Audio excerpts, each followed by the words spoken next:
Do you walk into a room and you immediately apologize? I want to challenge you to just stop, like a hard stop, on saying, I'm sorry. Here's why. If you're new to this channel, my name is April, and I started Floria as a space for women to come and gather and to begin to find the freedom of having the divine feminine awaken within them. Freedom, safety, security, and self-trust are the ultimate, and it's so important that women begin to embody and embrace this expression and feeling in themselves so we can share that with the next generations, with our daughters, our friends, our sisters, even our lovers, partners, spouses, all of it. And it's important that we embody and embrace this divine feminine in order to continue to rebalance from this very hyper masculine society that is dominant right now.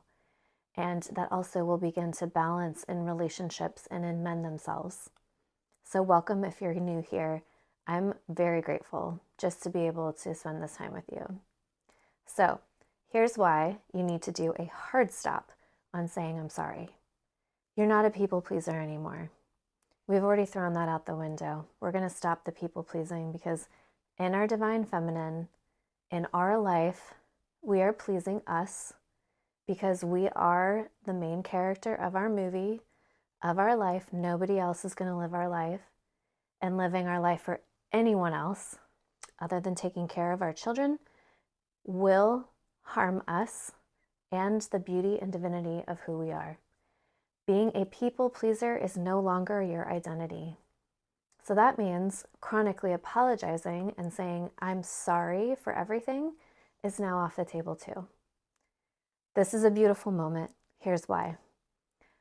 When you stop chronically apologizing, you start letting people know that you value your needs, that you value your time. And when you begin to tell them, thank you so much for waiting. I know I was running behind. The baby threw up on my clothes and I needed to change. I'm so grateful that you had a few extra minutes so I could do that and show up fresh and beautiful for you. There's so many different ways we can rephrase what's going on in our mind previously, which was, oh my God, I'm late. I'm so sorry. I'm so sorry. And we feel guilt. We feel guilt because we don't value our own need to change our shirt before we run out the door to meet this person, our own need to maybe run to the bathroom before we jump in the car, or whatever it is that we are doing. We're not trying to inconvenience anyone. We're just trying to take care of our needs, and it's okay to meet your needs, especially if you are a mother who's running around taking care of little people, doing all of the things. There should be zero expectation on you to do something perfectly or be on time. And anybody who has asked you to do something or help out or show up somewhere should honor that. It's okay for you to stop and pause and say, I feel frazzled. I need an extra minute. Oh my God, it's 7:45 and I said I would be there. It's okay. Show up at 7:47 because you needed 1 minute to take some deep breaths and center and ground yourself because you value your mental health now. You value your well-being. You value the feeling of having peace and calm as you walk into a new situation. So you're not more mentally frazzled and more depleted and more drained, because you are going out and giving this beautiful essence and energy that you have to other people. So here's another example of how we chronically apologize and how that needs to be a dead stop. I'm sorry about my hair, or I'm sorry about my clothes or my look or my outfit or my shoes, whatever it is in your appearance that you're apologizing for. Dead stop. No more, I'm sorry about how I look. That again is saying, I don't value how I look. I don't value myself. I don't think I'm beautiful. And you are in a way self-deprecating, hoping that they might say, oh no, you look great. You don't need to do that. You don't need anyone else to validate how you look, how you feel. You're going to validate that first for yourself, and you are going to feel so secure, so safe and so good in your own body that when you show up anywhere, you know you're showing up for yourself first, and you're showing up for them, and your presence is valuable, and your time is valuable, and your physical appearance is beautiful and valuable.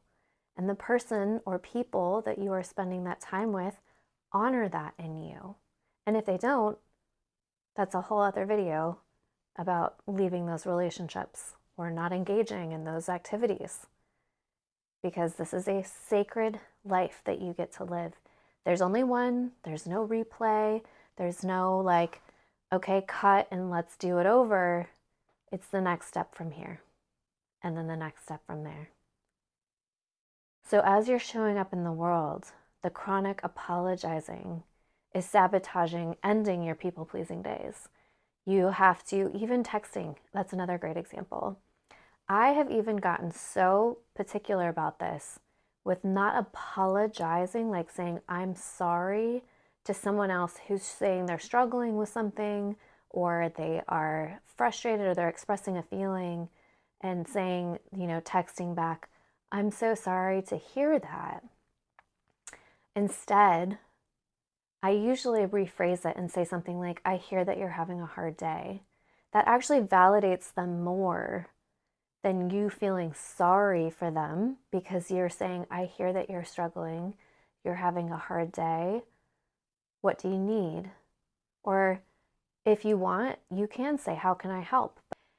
It's a beautiful process. I promise you, it's okay if there's relapse and you just walk in and you're like, you just stop yourself right there and I'm so thankful that you decided to wait for me and that you are generous with your time with me. I'm so grateful that I get to be here and that I made it. And maybe if you feel like it, you can tell them your crazy story of the morning or whatever happened on the way. But it's a beautiful, beautiful feeling to begin to stand in that sovereignty of knowing I value my needs. I value my personal health, my mental health. I don't want to make myself feel small anymore by being that people pleaser who chronically apologizes. You'll start to feel that beautiful empowerment and that joy of saying, oh, I never needed to be the people pleaser. I never needed to overextend my energy and try to convince someone I'm good or nice, because I already am. I am a good person. I don't have to be a nice person, but I am a good person. And you are a good person, and you don't have to apologize for anything. Well, unless if you know you actually did something wrong, then it's okay to say, I apologize. But from here, what we're going to do is we're going to commit to each other. Commit. We are committing to each other that we are taking I'm sorry off the table. We're going to rephrase things because we want to look inside ourselves and make sure that we are doing what makes us feel valued to ourselves first, because it just continues to reflect outside of you that you value yourself and that you value the person that you're with or the people that you're with just as much. And they will also treat you with that same value. I am so grateful. Thank you for being here, and I will see you soon. I love you so much.